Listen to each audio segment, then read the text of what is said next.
Okay, guys, next thing we're going to talk about are valence electrons. Now, our valence electrons are electrons in the outermost energy level. They are electrons that are available to be shared, gained, or lost in chemical bonding. The valence electrons that we talk about are associated with our groups, and we just have to memorize this. Group 1 has 1 valence electron. Group 2 is 2. We skip the transition metals just because the transition metals have multiple oxidation numbers. In dealing with our transition metals and their valence electrons, normally we just stick with groups 1, 2, 13 through 18 because they're very stable.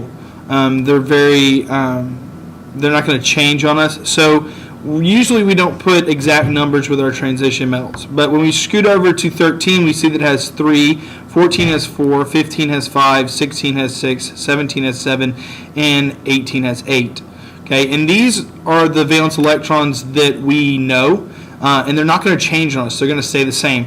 Now, remember that we just skipped the transition metals just because they're valence electrons. There's some exceptions in here and everything else that we have to talk about later when we go over these things. But for right now, valence electrons, let's just make sure that we know that group 1 is 1, 2 is 2, 13 is 3, 4, 5, 6, 7, and 8.